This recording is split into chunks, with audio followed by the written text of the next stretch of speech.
Hello everybody and welcome to the United Stand. This is your latest Manchester United transfer news sponsored by Univet. So if you're not getting all the transfer news that you need, make sure you click the link in the video description, get over to the Univet vlog. Lots of breaking news and transfer news on there for you. So in fact, couple of really good articles on there. One, the 5 midfielders United should be signing to replace Pogba, and then a very good article about Manchester United signing youth players. What is the point in United signing all these young players if we don't have a plan or leadership within the team? Very good article, link in the video description with that. But you'll see on my left, the Hotometer is back. It's not been there for a couple of weeks and it needs to come back by United Stand community popular demand. We'll be going through that in a moment, but how it works is basically been doing this throughout the transfer window on the transfer dailies. I rank out of 10 the players I think that United, well, the top 7 players I think United are going to sign at the moment. Obviously 8 for Bruno Fernandes means I'm 80% sure. We'll go through that in a moment, but let's start off with I'm going to start off with Ousmane Dembele, because Barcelona, a story came out yesterday that Barcelona are willing to listen to offers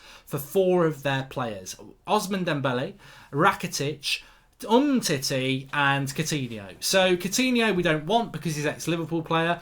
Rakitic we don't want because he's old and he wouldn't be any good in the Premier League. Umtiti we don't want because he refused us before and he's injury prone. But Ousmane Dembele, if Barcelona are willing to listen to offers for him, the only issue I see with this is that Manchester United are tight asses and don't want to pay the money.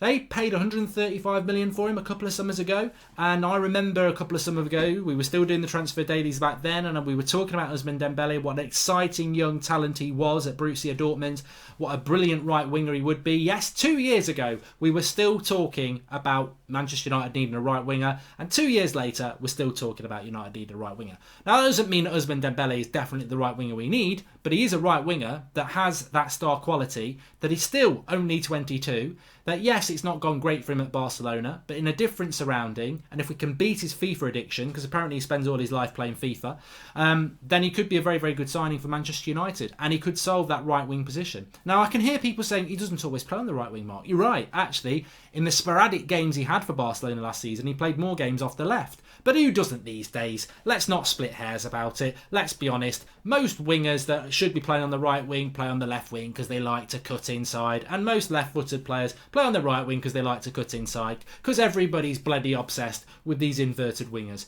But the reality is Ousmane Dembele could play on the right-hand side for Manchester United, and I think, you know, at 22, take away the Barcelona thing, which obviously you'd have to take a risk on the fact that he's pretty much flopped there, although he has had some good moments.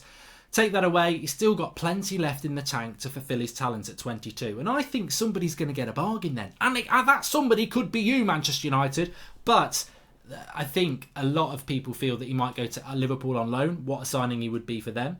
I think that Manchester United should be looking at this deal. Especially if there's potentially a loan deal there. But Manchester United should be looking at this deal because this lad has got talent. And you don't just disappear. It doesn't disappear just because you're addicted to FIFA. I don't know whether he is addicted to FIFA. It's just some stories. But look, the price tag might put him off. 135 million is what he went to Barcelona, but I'm pretty sure United could get that deal done for around 80 million, which is a lot to spend. But you've got to back yourself to bring in a player like that and make a difference. And I tell you what, I wonder if Pogba did stay, whether that's the sort of player that Pogba thinks, I could help you, that's the sort of player to come to United. But I think from those, the reason I'm bringing it up and get in the comments, Rakitic, Umtiti, Coutinho, Dembele, if they're available, that's the one I would go for. Let's move to my right, your left. Funnily enough, Everton Soares. We're not buying Everton Football Club. This is a player who plays for Brazil and Grêmio. Did very well in Copa America. Basically took the place of Neymar, who was injured. Played off the left forward. He's linked himself to Manchester United in the past. It's not the first time we've been linked to him this summer. He spoke about Manchester United himself, and his agent did a few weeks ago. Definitely wants a move from Brazil to a European side. To be fair, AC Milan and Bayern Munich are probably better placed. However, there was a report from a Brazilian journalist yesterday that Manchester United have sent representatives over to watch him play because he's back playing for Grêmio now in the Brazilian Serie A, I think is what they call it. Very good player, very, very good player. I mean, look, he's not the next Neymar. He's 23, but he did step in for Neymar in the Copa America, and Brazil did very, very well in it. In fact, they won it. Skillful, very fast, creative, can score a few goals. The only issue is he plays off the left. he plays off the left, but I'm sure he could play off the right as well. But it's the second time United have been linked to him. Do I think there's anything in it? I read it through Sport Witness, and they were sort of like saying, he's not particularly reliable, this guy, but he's not totally unreliable. So certainly worth keeping an eye on. He'd probably be I mean, I've put 50 million there. It's just totally a shot in the dark. I don't know. I mean, I just thought, how much did Gabriel Jesus go to Man City for? I know it was a few years ago, but it was around the sort of 40 million mark, wasn't it? So inflation around 50 million. I'm sure Grimio would quite fancy that. But he's probably going to end up at Milan, isn't he? He's probably going to end up in Serie A, because the Italian league seems to be very good at acquiring South American talent, doesn't it? And I don't know when that's going to change, because we've seen that it does work. We've seen Man City bring in players from Brazil and it's worked. So maybe United should be looking at that. But I mention it because it is a story that's been mentioned around us. The one in the middle, hit the one in the middle. Hit the like button as well. I'm getting very hot this morning. These lights are grabbing me. It's a hot day in the UK today. Toby Alderweireld, this is going to upset some people. Because I've said all summer that with regards to Alderweireld, everyone goes on about the £25 million release clause, but I don't think it's relevant, because he has to want to go. And yes, he's got a 25 million release clause for this month of July, up until the transfer window closes on August the 8th.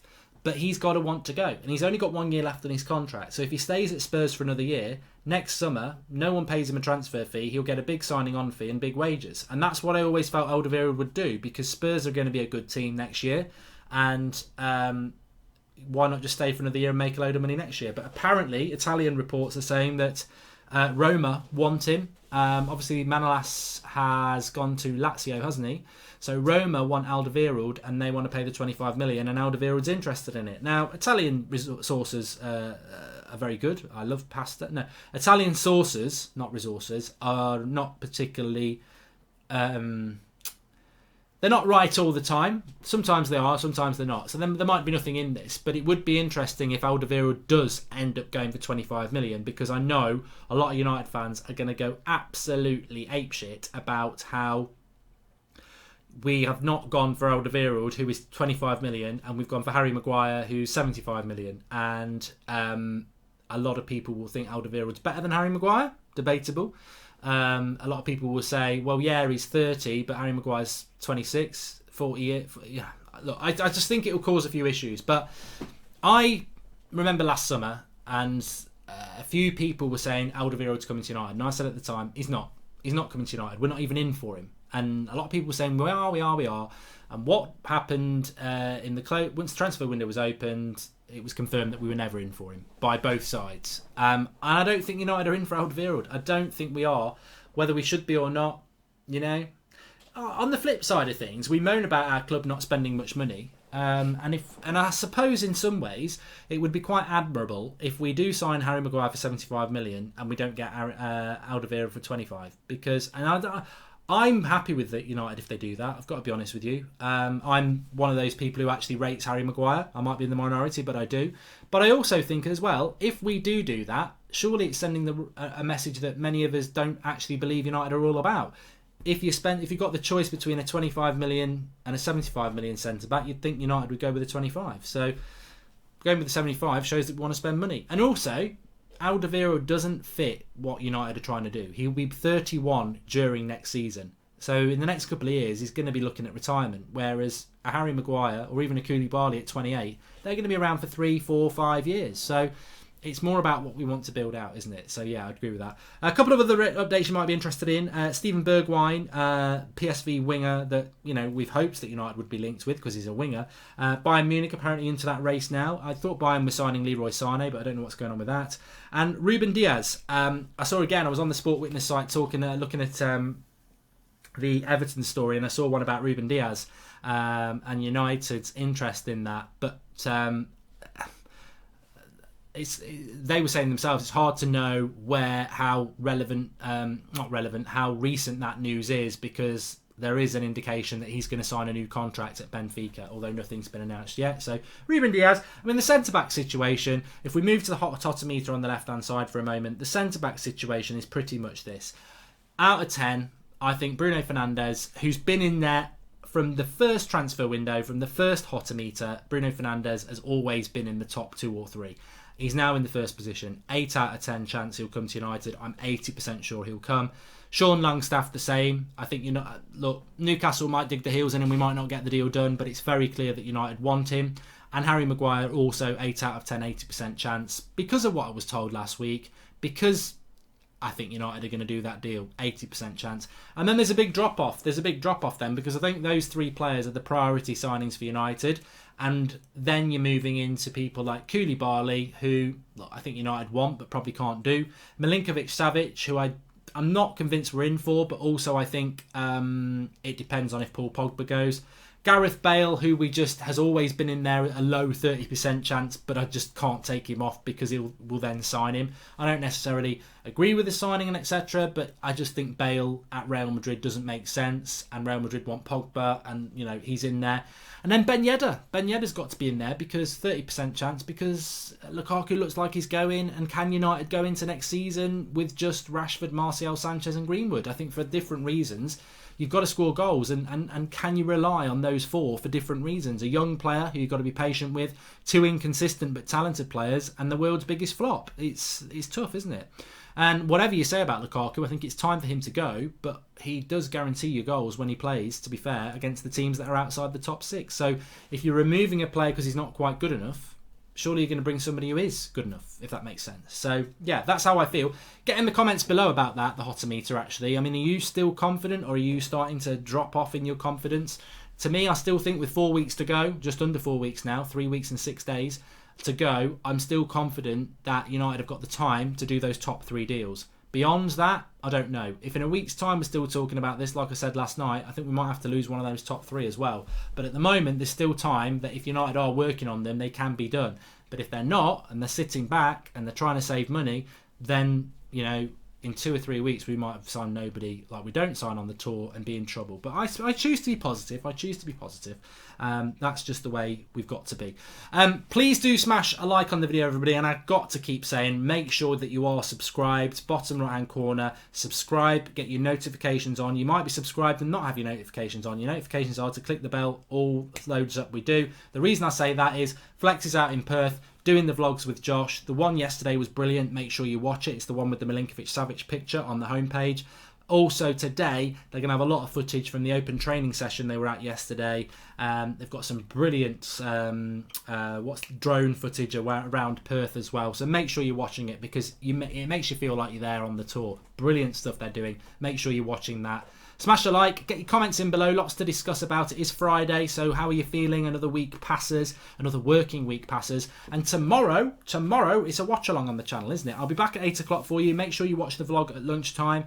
And we're working towards that Perth Glory game tomorrow, United's first pre-season game of the season. Exciting to watch some football and take our eyes off some transfer stuff, because United seem to have taken their eyes off as well. Thanks everyone for watching. Smash a like. I'll speak to you all soon. Oh, and make sure you click the link in the video description for the Unibet vlog. Really good articles. 5 midfielders we should be signing if Pogba goes. But the article I really liked was the one, why are we signing all these young players if we haven't got a plan in relation to the older players in the team? Is it wasted to bring loads of young players in if you haven't got any experienced players in? Links in the video description for that Unibet vlog. I'll speak to you all soon.